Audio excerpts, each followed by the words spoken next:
Only 1% of all of the water on the planet is fresh, usable water, and it's found in our lakes and rivers. I'm Alyn, and this is Stephen, and together we work for an organisation called CatchmentCARE, who study and look after some of our rivers. We set out on a journey to explore 3 rivers, the Arnie, the Blackwater and the Finn, and along the way we met some amazing people who are taking care of them, and some of them doing mind-blowing science to help them.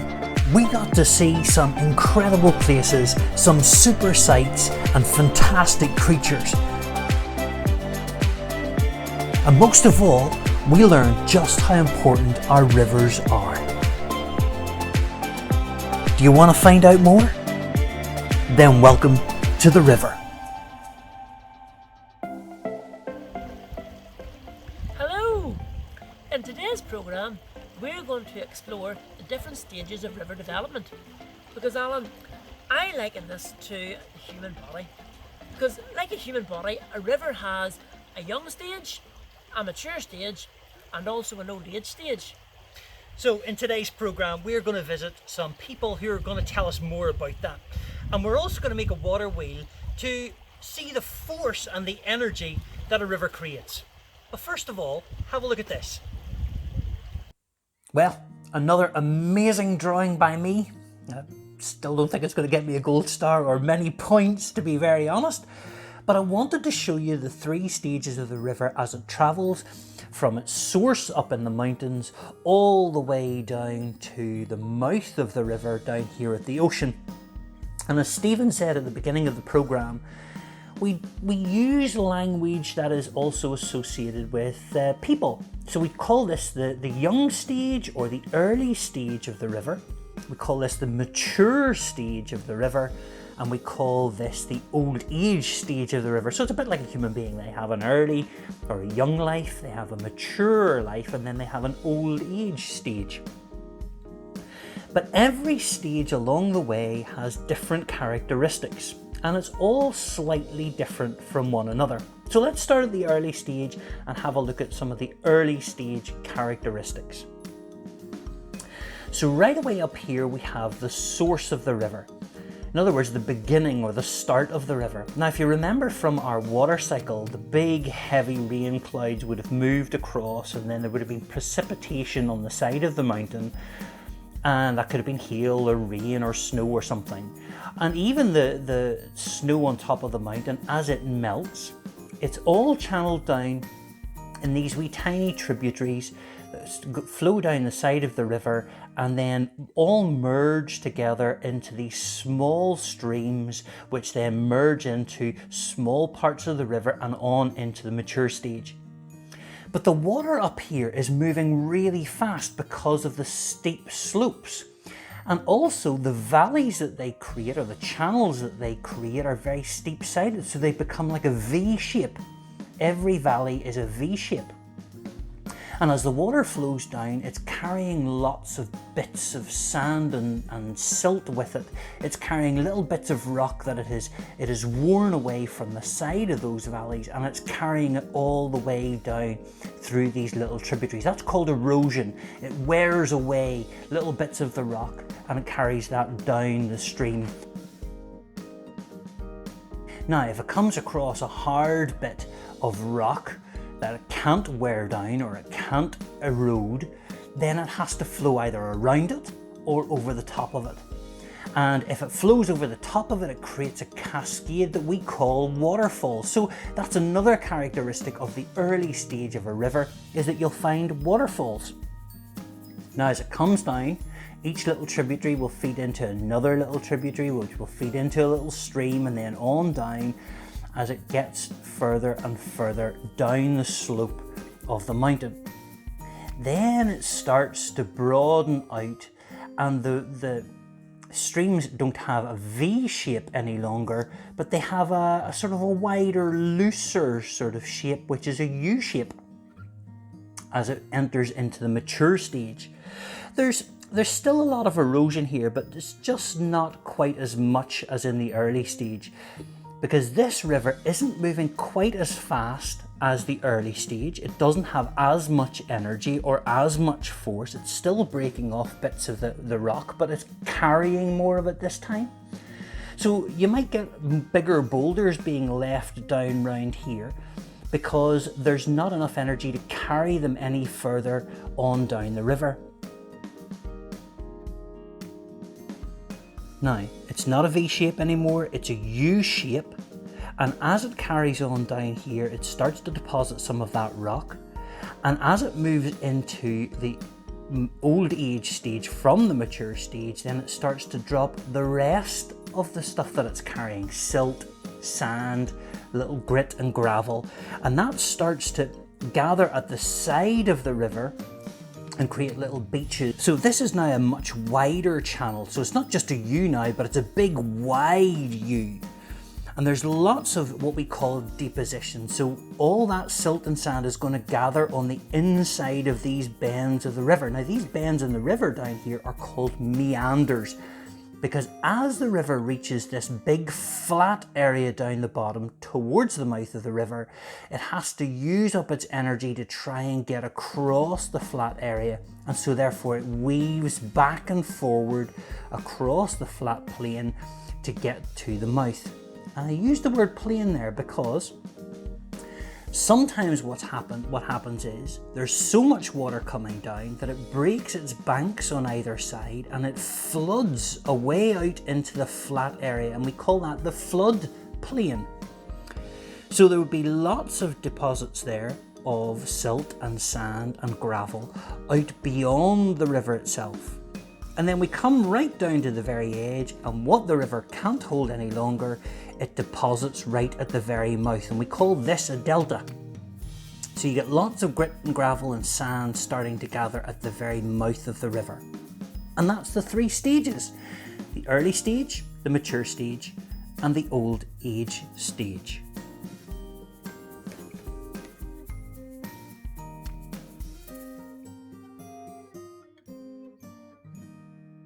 I wonder what you think about when we talk about rivers. I wonder, do you think, oh, it's that big windy one that goes through the fields and the valleys? Or is it a rushing, sort of angry, fast flowing river? Because rivers don't always start like that. They always start way up a mountain, just as we saw in our water cycle. And I've come to Tor Mountain in County Leitrim today to meet Lisa Doyle from the Inland Fisheries Ireland to talk about the early stage of a river. So Lisa, you promised me that we would be at the early stages of the Arnie River up here, but I am not seeing very much. What, have you hidden it? No, sometimes, Alyn, the best way to find the early stages of a river is to listen. Oh. And if you listen carefully, you can hear the little trickle of water going Yeah. over the stones. So, as you did in your rain cycle, Yes. the rain will come down on the mountains and then it will gather into little small valleys like this Yes. one and gather pace. And you have here this small stream that's running downhill to meet some of the other tributaries that will join and form a river together. Ah, okay. So this is coming from the rain runoff then? Yes. Down. Yes. And there's a big hole here with a lot of water gathered in it, but it's not moving. No, this is what's locally known as Boylan's Well, and it's something that the groundwater team are also investigating, and their early evidence has already shown that this water source is completely different from the water that's coming here. This water is coming from the ground, and this is clean, pure, very drinkable water. Wow. But the people from this region, Lahibar, Cornmore, didn't need the scientists to tell them that. They have been using this water for drinking water for many Can I taste generations. it? Let me You taste can it. if you want. There Yeah, you go. for sure. And up to very recently, there would have been 40 households getting their lovely. water from this, and when you consider there would have been up to 10 children in each household, Yeah. and this source of water never ran dry. So now we're a little further down slope from Tor Mountain, and as you can see, the stream has become a little larger, and there's getting an extra contribution over here from the side. All of this water is coming from runoff that's come from the rain and precipitation in the area, and it'll come down across the fields, gather in the ditches, and then channel in to form a larger stream contributing, heading down for Loch Maclean. So Lisa, we've come down into County Cavan now, and we've come off Tor Mountain. Is this still the flow off the mountain?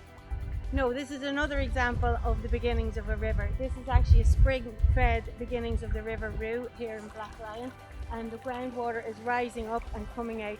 There's overflow springs in the next field over, and some unders coming under the ground, and all the groundwater is contributed. In fact, there's a very, very active karst area on the field just in behind. The farmer lost a calf down a hole last year and had to pull him out. It happened overnight, so that's how fast the ground is changing here in this area. So, we've now come down into Fermanagh, Yes, we're in Fermanagh. and we're on the Claddagh River now. Yes.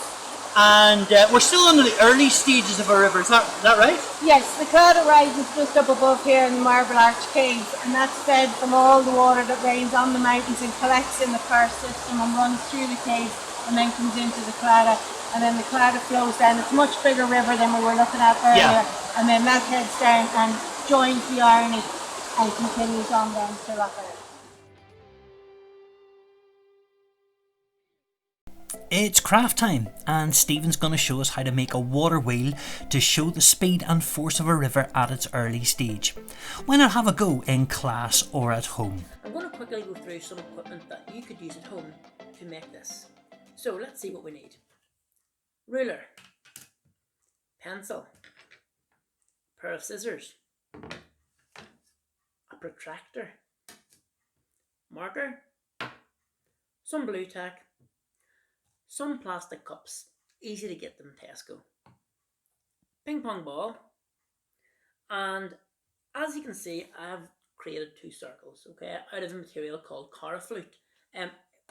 Chances are you don't have this, but a simple alternative is simply a bit of cardboard, and you can maybe use an old cereal box, and to create a circle all you would need is a small plate.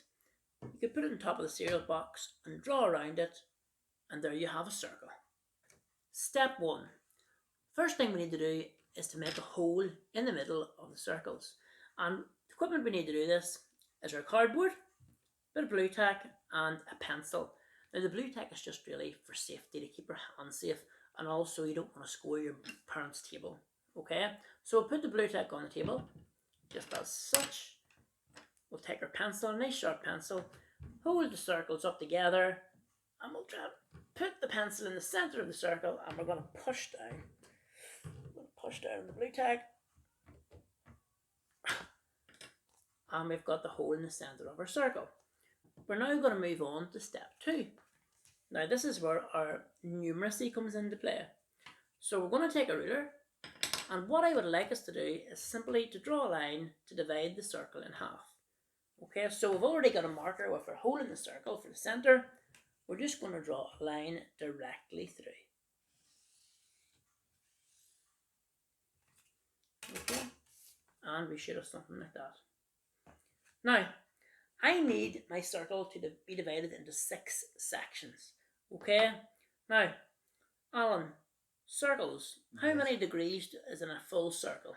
A full circle, you'd have to turn around 360 degrees. 360 degrees. Yes. That's correct. Now, I need 6 equal sections, Alyn. Okay, so I would take 360 degrees and I would divide it by 6 sections. Excellent. And 6 times 60 would give me 360. Clever. I know. Sure, you were the teacher's pet. Not in maths. So we're going to use a protractor to help us do that, okay? Quite simply, we're just going to put our protractor dead on in the centre. We're going to level it up where it says 0 at the top, and we're going to mark off every 60 degrees, okay?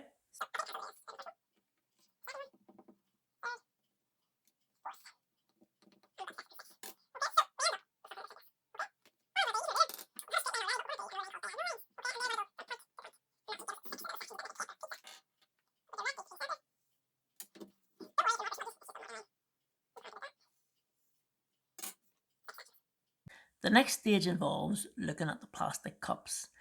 On mine, you can see there's a little mark about 2.5 centimetres down from the top.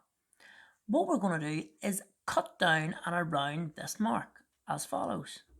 So we're going to use our scissors. We're going to cut directly down to the mark.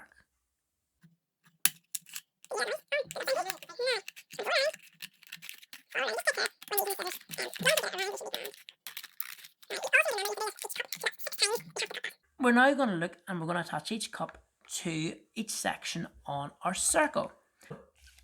Take your cups, 6 cups, we're going to attach them to each slice with the open side facing outwards. Okay, now how are we going to attach them? Well, the other piece of equipment we're going to use is a stapler. Okay, so put a staple in, push down, that's one attached.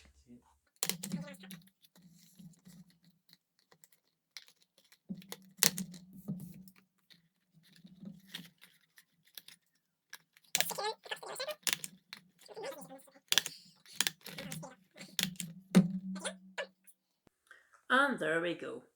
There is our completed water wheel. We're nearly finished, but I want to add a few more final touches to it. Okay, using the blue tack. If you put some blue tack onto the ping pong ball, like this, and we've got a bit of string, so we will attach the string to the ping pong ball on the blue tack. Just push it down, make sure it's secure, like this, and then we want to attach the other end of the string to a rod that we've put through the water wheel. In your case, that will be the pencil. But if I just put this through,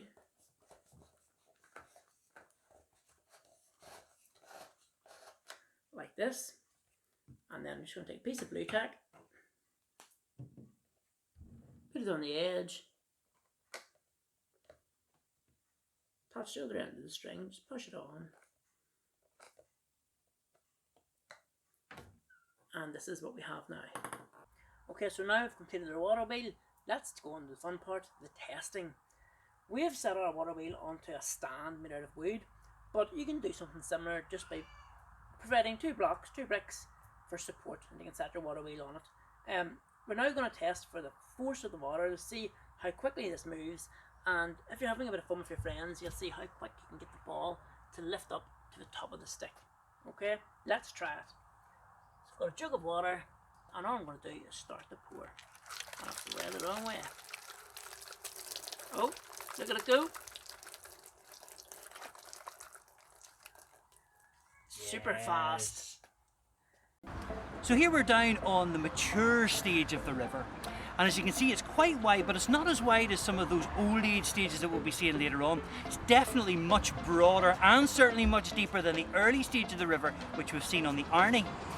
Also around here you can see some of the lovely biodiversity. We've got some of the tree species, this beautiful weeping willow behind us, and this willow over here. We've also got some alder on this side of the bank. We've also got lots of rushes and reeds down here that we might not get up at the early stages of the river.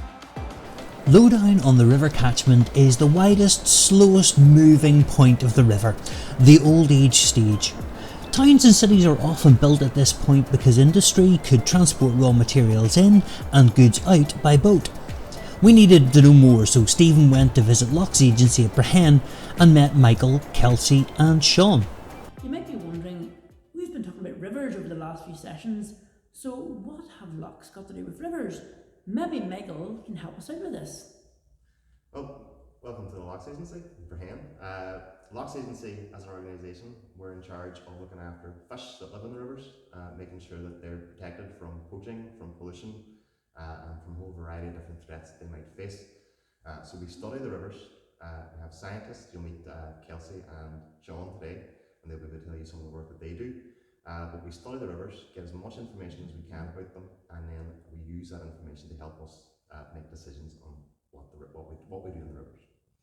So we've got Kelsey here today who's going to tell us a little bit about the uses of a river during its older stage.